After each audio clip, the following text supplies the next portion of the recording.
Our scripture reading for today, let us all turn to Psalms 90, verse 4 to 5. Psalms 90, verse 4 to 5 says, For 1,000 years in your sight are like a day that has just gone by, or like a watch in the night. You sweep men away in the sleep of death. They are like the new grass of the morning. Though in the morning it springs up new, by evening it is dried and withered. We are consumed by your anger and terrified by your indignations. You have set our iniquities before you, our secret sins in the light of a presence. All our days pass away under your wrath. We finish our years with the morn. The length of our days is 70 years or 80, if we have the strength. Yet their span is but trouble and sorrow, for they quickly pass and we fly away. This is the word of God. We read today in Psalm 90 verses 4 through 10, and this is Moses' confession of faith and his realization about time. And towards the end, it says, For all our days have declined in your fury. We have finished our years like a sigh. As for the days of our life, they contain 70 years, or if due to strength, 80 years. Yet their pride is but labor and sorrow. For soon it is gone, and we fly away. What a beautiful poem. You don't seem to agree. Amen. But I don't blame you for not agreeing, because, to be honest, this very sorrowful note that he ends with. He says, our life is so nothing. And some people say they live a long time, 80 years, 90 years. Some people live short time, but he says, it's all but a sigh. Do you agree? I'm not trying to depress you from the beginning of the sermon, but this is a reality, and Moses is telling us that it is, in our life, whether long or short, it's just a vapor in the wind, just a sigh. And you might boast of it, all kinds of things, but then soon it is gone and we fly away. And we say 80 years, 70 years, how many years? Yet it is but labor and sorrow. Is that our life today? Human history, even biblical history, what we call the history of redemption, from Genesis to Revelation, takes place in a certain frame of time.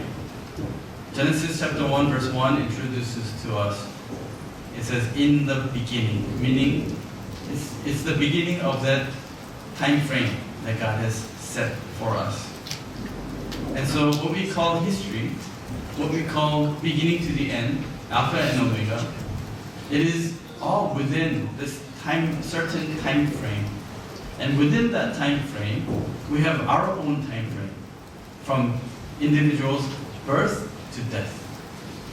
And that little time frame, that short time frame, it is very important to us, because everything that happens to us seems like it's happening within that time frame.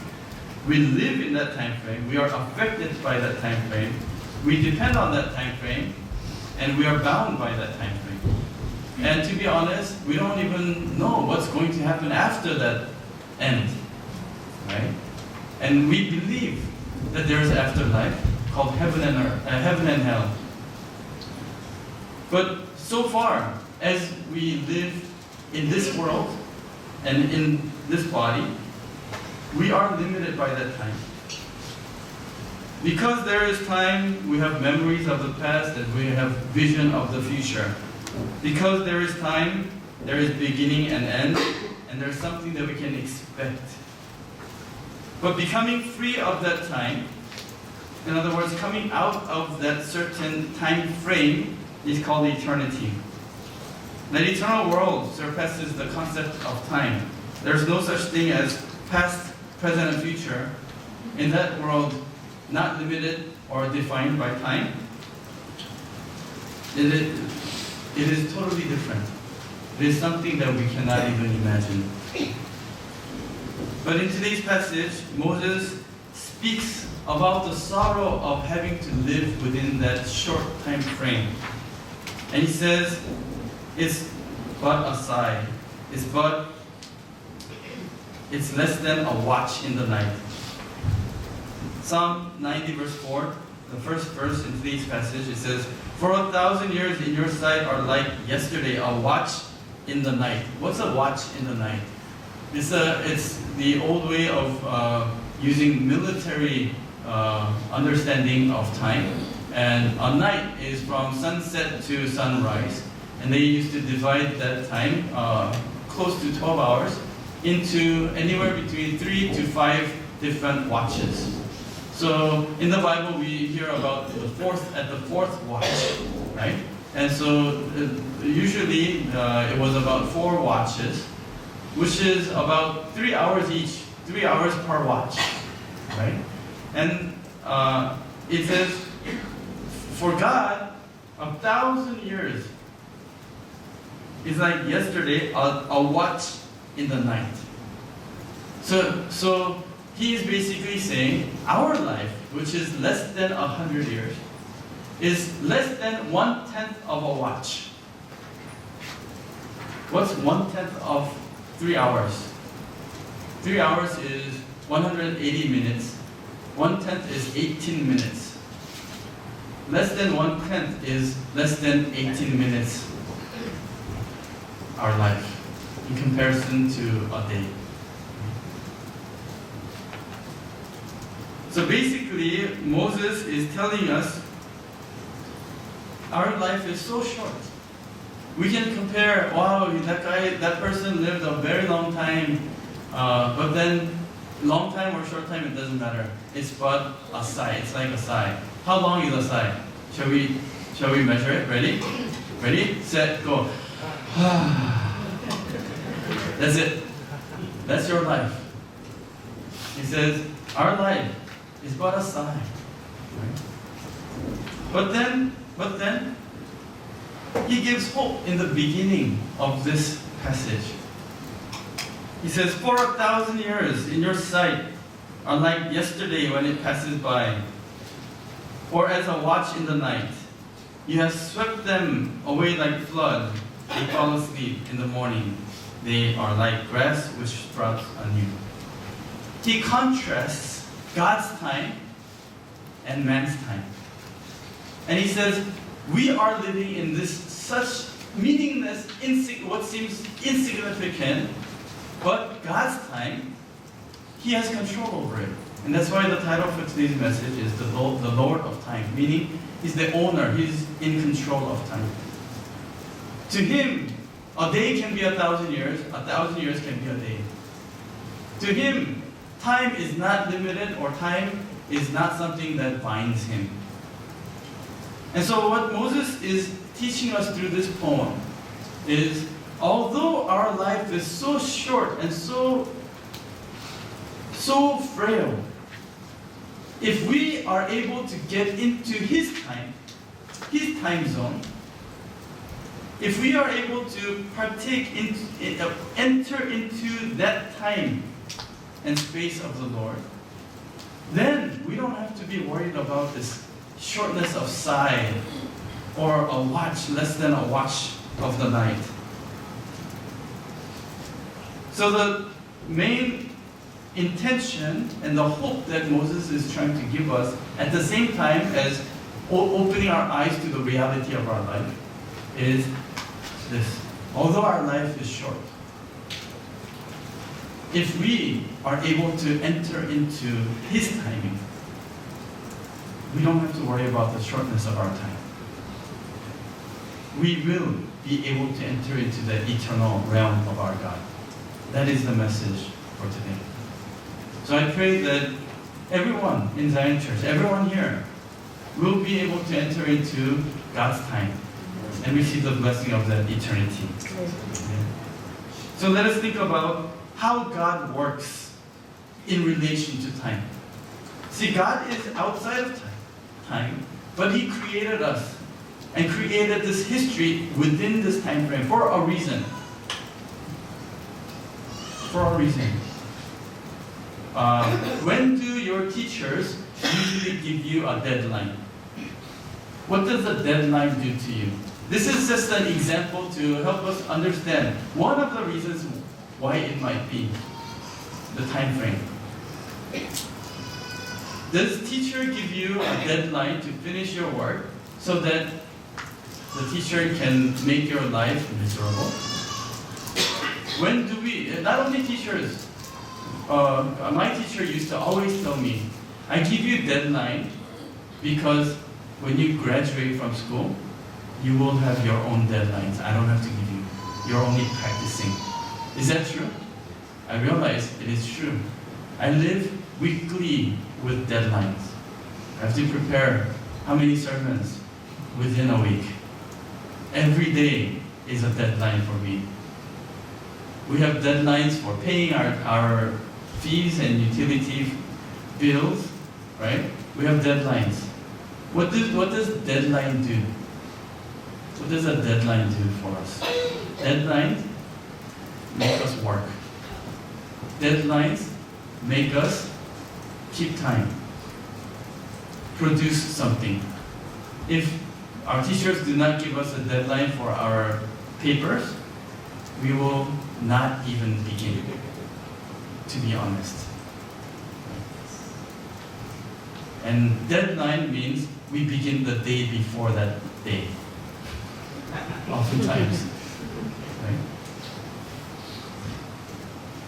God has put us into this time frame with a purpose.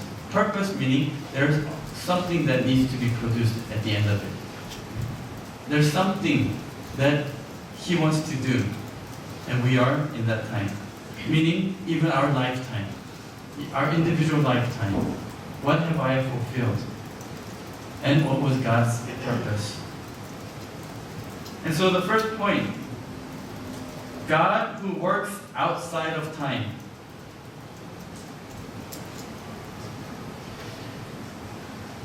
God who works outside of time, oftentimes some of us may understand this. Some people that I know live as though they believe they are outside of time. Meeting time or promised time do not bother them.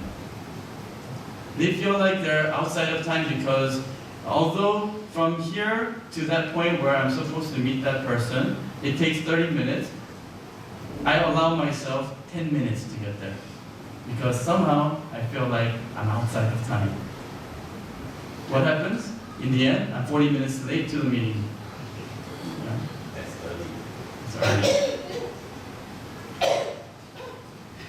Why I'm saying that? I'm not criticizing anybody here. I'm saying sometimes God seems like He's late too. So if you're late, maybe you're just like God. Let us really think about how God works. Our expectation of God's work versus how He keeps His time. Okay? It seems like God is late at times. Let us think about a few examples. Wedding at Cana. John chapter 2 verses 1 through 11 tell us the story about Jesus at Cana at a wedding banquet with His mother, and wine runs out in the banquet. Now, in that culture, during that time, sometimes these banquets last up to 7 days. And if wine runs out, it's an offense to the guests, almost. It's a shame for the host. But wine ran out so early in the time, and so it was like an emergency state. And so Jesus' mother Mary, trying to help this host tells Jesus they ran out of wine. And Jesus says, "It is not my hour yet." What does that mean? And if I were Mary, I would have smacked him in the head saying, "It's not according to your time. The time here, we need wine. Right? Go to a store and buy some wine, boy." Right? But what Jesus is saying, and what Jesus did, is very interesting, because he said it's not my hour yet. But then when Mary told the servants to do what he says, he said, "Okay, take that water and serve. Pour water into these jars, take that water and serve." And he turned water into wine. What was he speaking about? I shared this message many times. What was he speaking about when he's talking about this time? My time. And from this story, we can see that his timing is not according to the sun clock or the relationship between the Earth's rotation and the sun. He's not talking about the chronological time. He's talking about faith. His timing is according to faith. It seems like it's impossible, but he provided. When he saw the time of faith. So we need to ask ourselves, what time is it according to my faith? When Jesus told Mary, "My hour is not yet," Mary rushed her faith. She rushed it, and she said to the servants, "Do it now. Believe in him, trust him, because I believe. And do whatever he says, even if it means you getting fired or getting punished or killed even." Are we running out of things today? Are you running out of things? This banquet was supposed to be a joyful banquet, but all of a sudden it was going to turn into a tragedy. It was going to turn into a sad story. Is that our life? We began our life believing and hoping that it will be a joyful thing. But we realized we're already running out of things. Running out of money, running out of energy, running out of time, health. Are we running out of faith? Running out of motivation? We're running out of many things. But Jesus is saying, it's not too late. The time, we may say, it's too late, I ran out. Sometimes I try to reach out to the people who are not coming to church anymore. They say, it's too late, I've been hurt already. My faith ran out. My energy, my motivation to go to church ran out. But as long as Jesus is there, as long as we invite Jesus and ask Jesus, even if he says, it's not time yet, it's not the right time, let us just give that one last chance of our faith. And I believe that he will refill whatever that ran out of us. Whether it be health, money, or motivation, or faith, I pray and bless you in the name of the Lord, that our Lord Jesus will refill what you ran out of with something that is much better. Amen? Second, Daniel's three friends. Shadrach, Meshach, and Abednego. Daniel chapter 3, especially verse 23, we see, because they did not bow down to the statue, the idol, they were thrown into a furnace of fire. Furnace of blazing fire. It was too late. No way out. It was too late. Have you ever been in that situation? It seems like it's too late. Again. There's no way out. I mean, it's blazing fire, and even people who are close to it get burned. So hot. And they're thrown in. And once they're thrown in, that's the end of their time. That's the end of their story. That's the end. There's no more. There's no more hope. No way out. What we saw in this passage, there was a fourth person. When Jesus is there, when we feel like it's the end of the story, end of my time, He extends it. He will extend your time. He will save your life. He will protect you even from the impossibility, even from that fire. Is there fire surrounding you? Is there fire of pressure, fire of the world surrounding you today? And it feels like there's no way out. There's doubts surrounding your faith. There's no way out of this. I pray that Jesus will be in that fire with you and let you continue with this time. For the third, a story that we are very familiar with, the story of Lazarus, John chapter 11. Here, again, Jesus is late. Jesus is late, right? They reported to Jesus, Lazarus is sick to the point of death. Please come, hurry and come. But Jesus seems like he's doing all the other not so important things. And he waits until it's too late. 4 days too late. And for the Israelites, 4 days is without hope. Up to 3 days, maybe there's hope of this person rising again.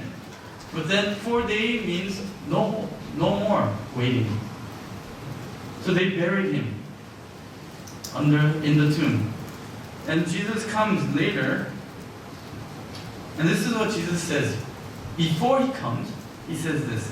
John chapter 11, verses 9 and 10. John chapter 11, 9 and 10. Jesus answered, "Are there not 12 hours in the day? If anyone walks in the day, he does not stumble, because he sees the light of this world. But if anyone walks in the night, he stumbles because the light is not in him." And Jesus says, while I'm here, it's the day. Jesus redefines the concept of time. He says, I'm not speaking about when the sun is up. Jesus is saying, when I am here, it's the day. Meaning, darkness, death will not come and scare us when you have me with you. And then, after hearing about Lazarus' death, verse 15 says, "And I am glad for your sakes that I was not there." Wow. Imagine you send a WhatsApp message to me, your pastor. My family member is, I pray that it doesn't happen, but my family member is about to die. Can you please come? And I'm doing all kinds of other things and cooking for myself and going shopping and different things. And then that person died. You send a message, "Pastor, this person, he or she died." You're crying. And you're wondering, deep inside, you're thinking, what was Pastor doing? He wasn't here. And then I sent you a message back. I'm glad I wasn't there.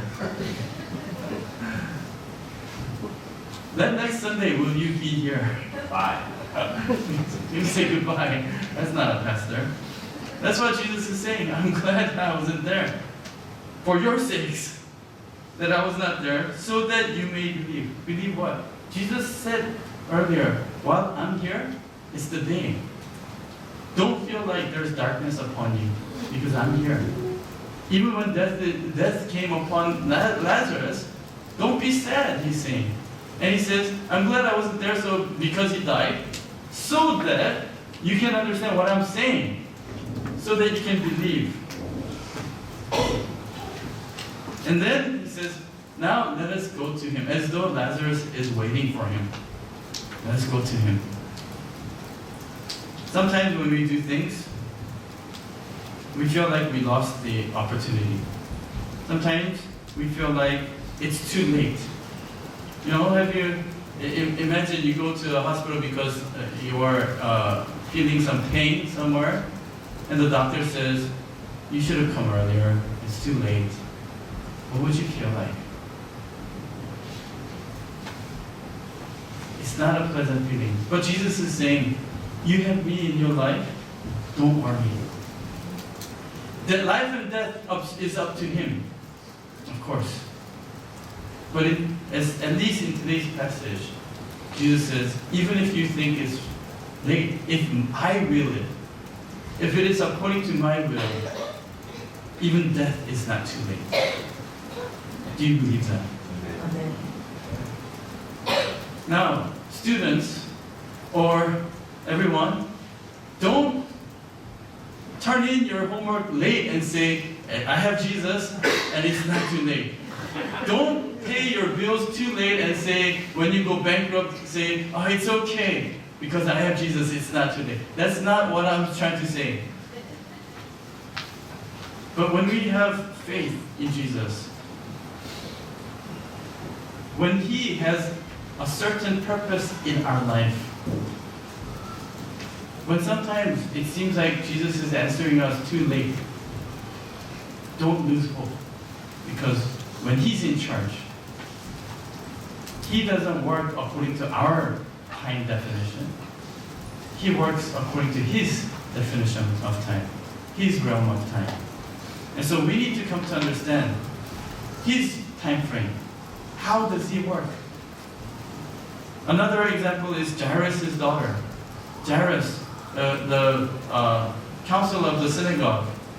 He came to Jesus. My daughter is sick to the point of death. And Jesus says, let's go. On the way to his home, she died. But Jesus comes, and this is in Mark chapter 5, verse 35 and 36. Verse 36, but Jesus, overhearing what was being spoken, said to the synagogue official, do not be afraid any longer. Only believe.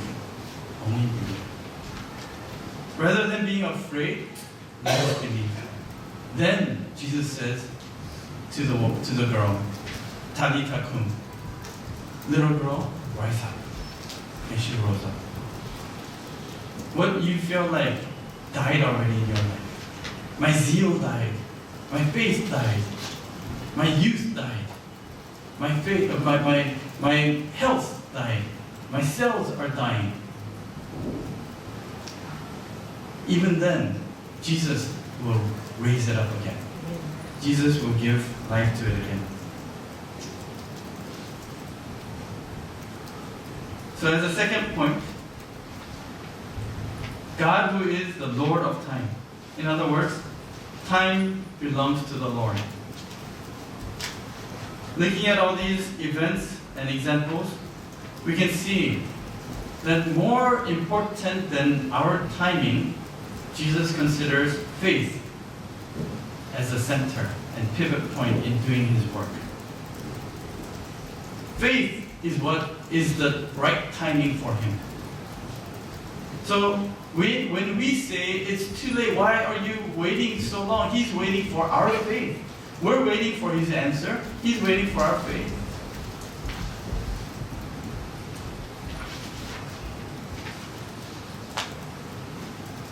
And so what do we need to do? Because He is in control of time, and He has that eternal time. Time is something that we cannot find or extend or buy anywhere in this world. What would you pay to buy some more time? Each of us is given a different time frame, different length of our life. Time is not something you can steal from somebody. Time is not something you can share. Meaning, let's say I was blessed and I was given 120 years, but I say, I'll be generous. I'll just live 100 years and give out 20 years. Who wants it? Right? We cannot do that. Where can we buy time? Who's the only one who can give us time? What would you give Him? God is the only one, right? What would you give Him for your time, for extra time? Or what we call eternal time? How much would you buy? Should we start bidding here? What would you give Him? I'm asking you this question, repeat again and again, so that you can think about it. give you 2 seconds to think about what would I give for that extra time? What would I give for that eternal time? And have you given that to buy eternal time? Time is a tool that God sovereignly uses to govern His work, and we are in that time. Time goes by without waiting for us. We cannot hold or we cannot stop. And almost half of year 2019 has flown by already. And we have a little more than 6 months left in this year. We don't know how much time each of us has left in our life. But looking through the past, the time that I have lived, and maybe some time that I have left in my life, let us ask ourselves, have I lived that time as my time? Have I used that time as mine? Or have I used it for God? Meaning, have I come into God's time? The little time, what seems little, that time we have to spend. If I ask the question, what can buy God's time? The only thing that can buy God's time, I believe, is my time. I can use my time to buy God's time. What we need to learn in the time given to us is how to exchange this limited time with eternal time. How to enter into the realm of His time. And I believe that's why Jesus kept on showing us His different time concept on this earth and throughout the history of redemption. We have our time frame, but He kept on showing us different time calculation, different time concept. So I pray that one day or throughout our life, that we will take this opportunity to enter into His time, to exchange my time with His. Amen? Amen. And as an example, God showed us when the Israelites were coming out of Egypt, Exodus chapter 12, verses 1 and 2, He said, that from this time I reset. From now, you don't live according to the Egyptian calendar, you live according to my calendar. This is a physical example of what needs to happen spiritually in our life when we come out of Egypt. He says, you are living according to the time frame of Egypt. You are living in the time of sin. But now, you have come into a new time frame, my time. And you live according to this time, this calendar. This is a new time and new life. And so what needs to happen in our life is, if we were living according to the calendar and the schedule, itinerary of the serpent and the Satan, now we have to switch over to the new calendar. Not my calendar, not the calendar that is convenient for me, not the itinerary and schedule that I made, but the schedule that God made. That is the new calendar. Hebrews chapter 3, verse 8. Do not harden your hearts as when they provoked me, as in the day of trial in the wilderness. Day of trial is God is seeing and watching. This is a test to see if they will live according to His time. So that's why in the wilderness, God gave them the feasts for them to keep, the times for them to remember.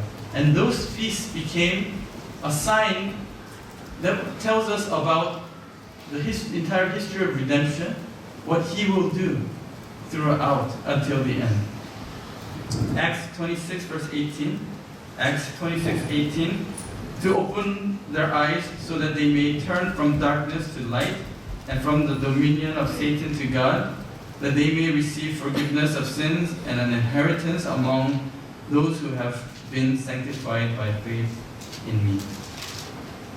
Ephesians 5:16 tells us, make most of your time. It means buy your opportunity, buy your time. Only God is the creator of this time. And how do we buy that time? As I mentioned earlier, we can buy that time by coming into His time, by giving up or exchanging my time with His. I pray that our Zion Church members will be able to invest what we have for something eternal.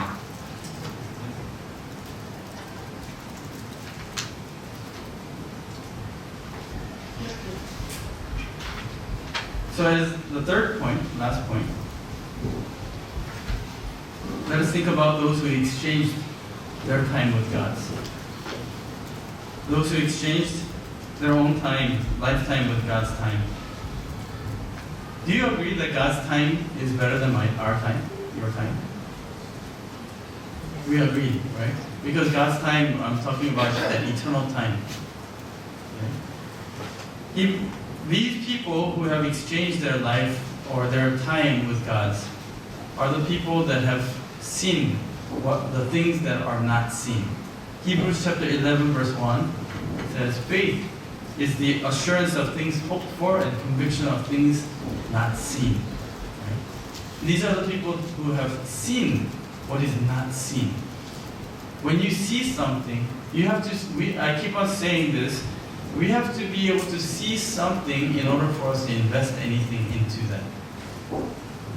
When you invest in something, in a company or a land or something, you have to see in the future this will make profit. That's why you invest. These people of faith, they were able to see the things that the world could not see. That's why they invested everything they had. Verse 13.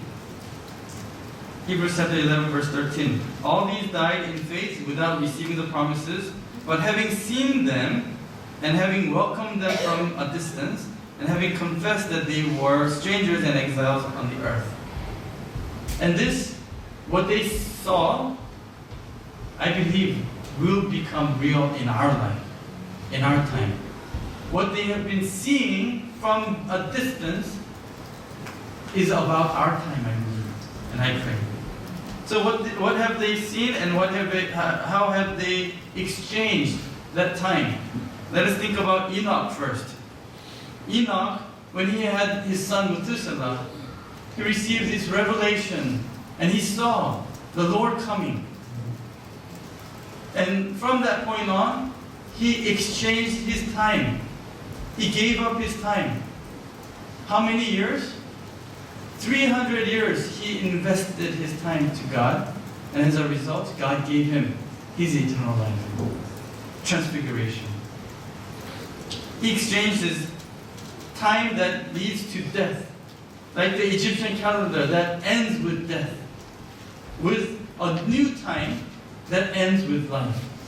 The new calendar that God gave is a calendar that ends with life.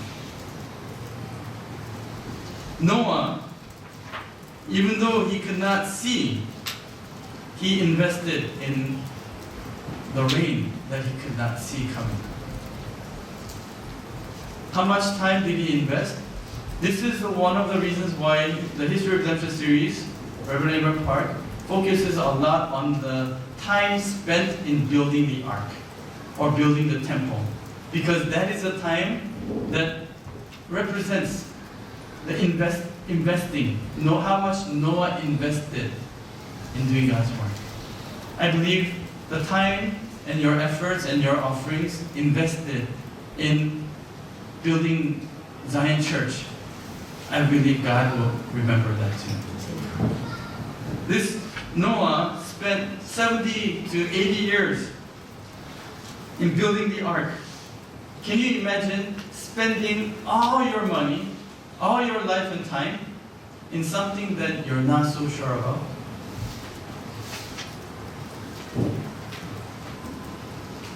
My advice to you, don't. invest your life and money in something you're not sure about. Later, you will regret. Are you surprised that I said that to you? Or are you expecting, even though you are not sure about, in faith, invest? That's what I'm supposed to say, isn't it? No. Don't invest in what you're not sure about. Invest when you are sure about it. So first thing we need to pray is, God, help me to see. Help me to be assured. Help me to have the faith, the eyes to see.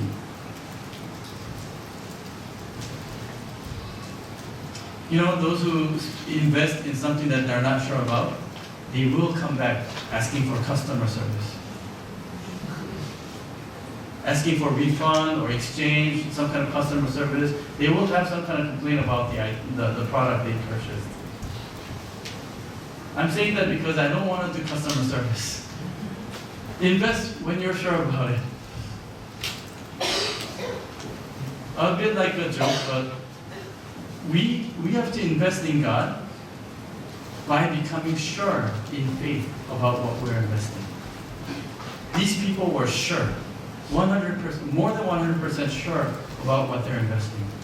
Noah, according to the senior pastor, he saw every day in faith, he saw rain coming. Although people said, there's the sun, there's no cloud, no rain.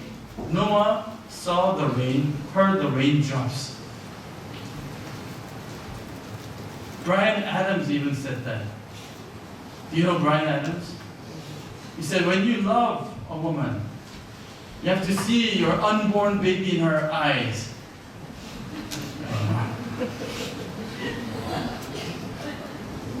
That just came to me, I'm sorry. I don't know if that's from the Holy Spirit or not, but when you have to be so sure to be able to see.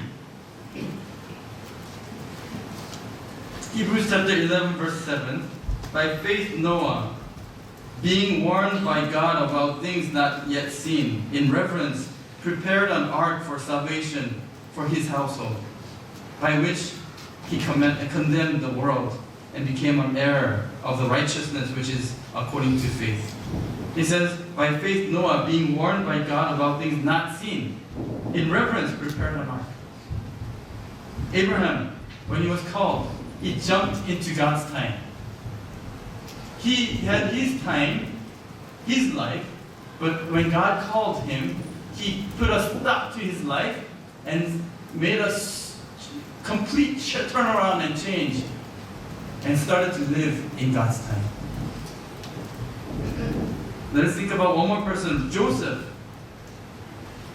In faith, Joseph was able to accept God's time. You know, do you think Joseph had planned to go live in Egypt at all? I don't think so. He was the most loved and favored son by his father, Jacob, and he probably planned to live under his dad and inherit the blessings from his dad and continue on living like his dad.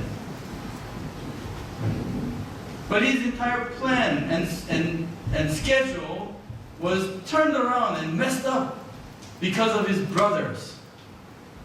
Right? What happens when your plan and your schedule gets interrupted? What's your reaction? Let's say you had a 2-week vacation planned out,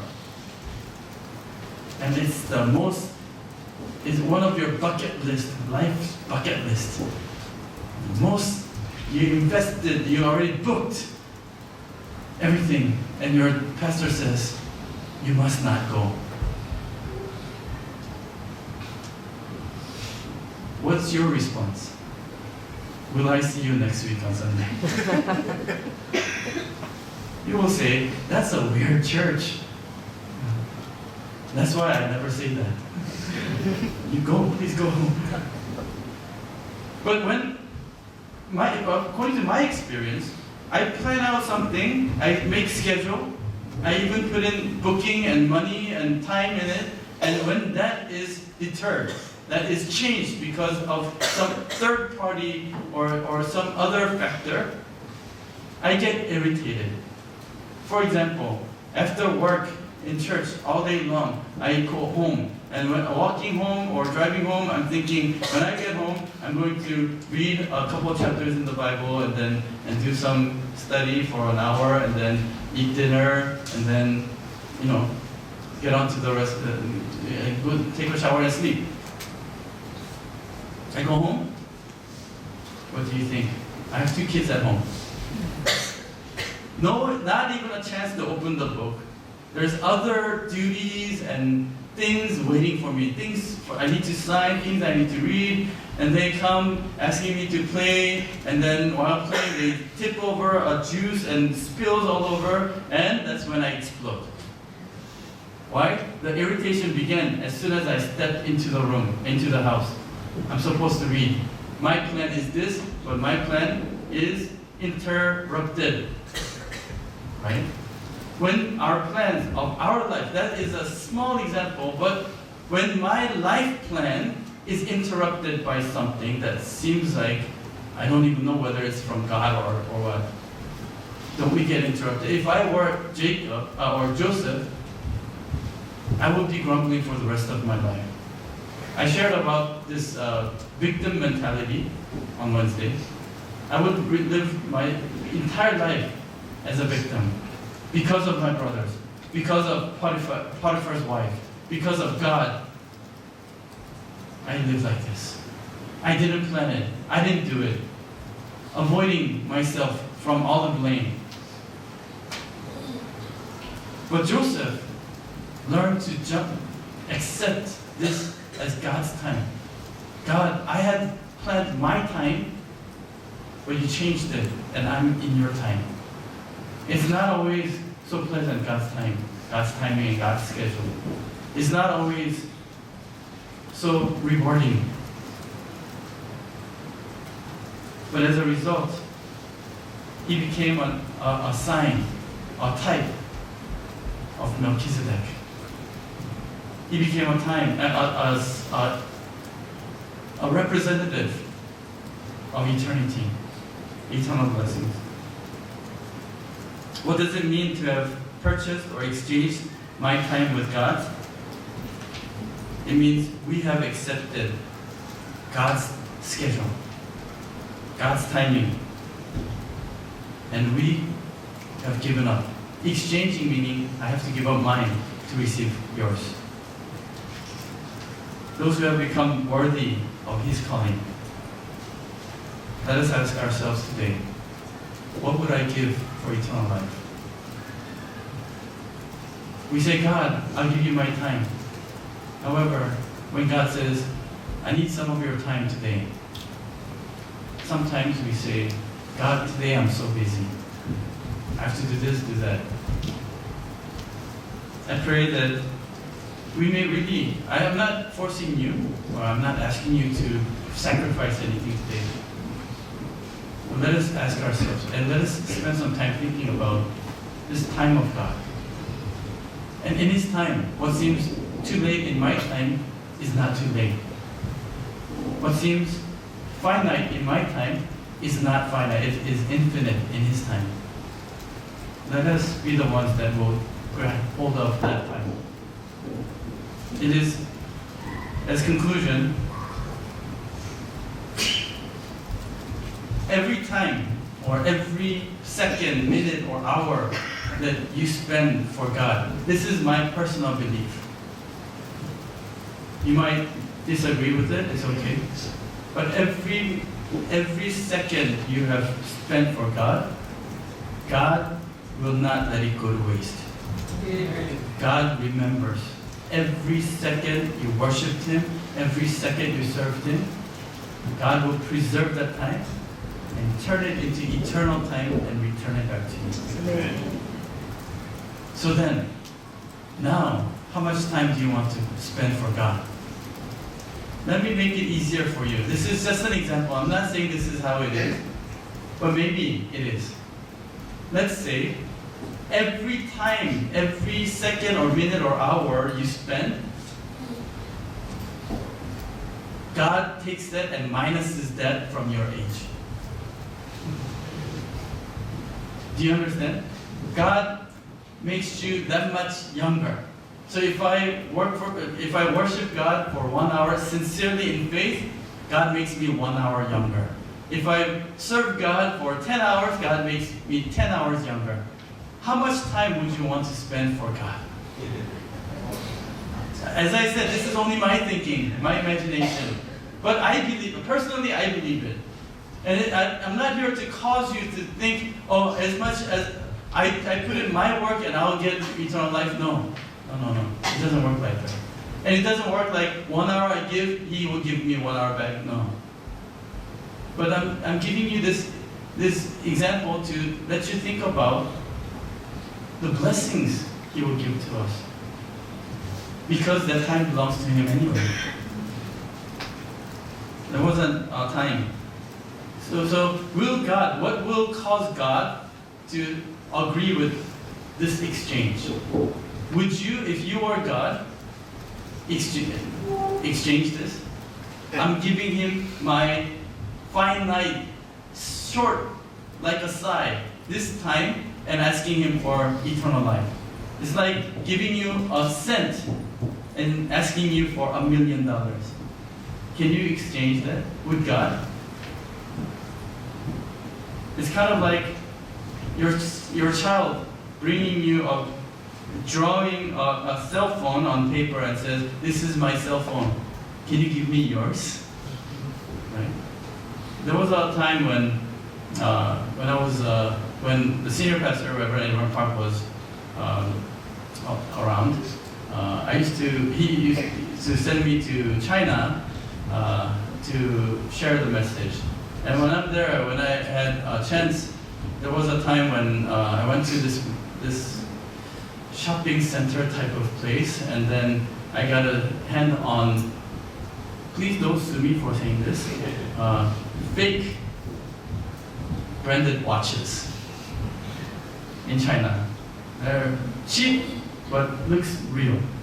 And so I bought one for myself. I bought one for, because he sent me, I said, I need to buy a gift for him.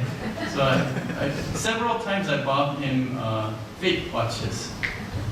And he saw it, he got the gift, he giggled, and he was kind of, he laughed at me, and he laughed at the watch, but then he enjoyed it. It's kind of fun. And then one day he called me over and he said, "Sam, you brought me a few fake watches.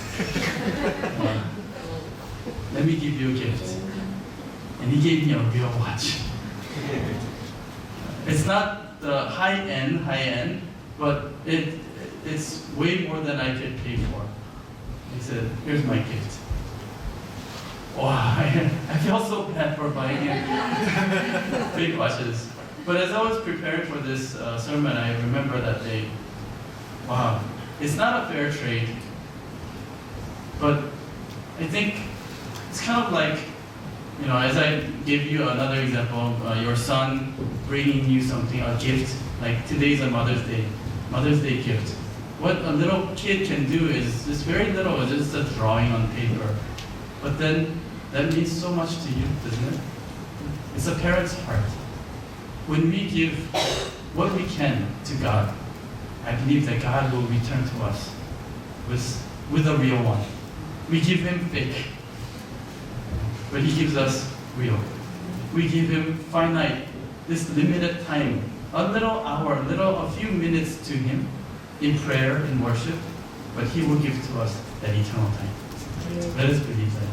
Right? Let us pray.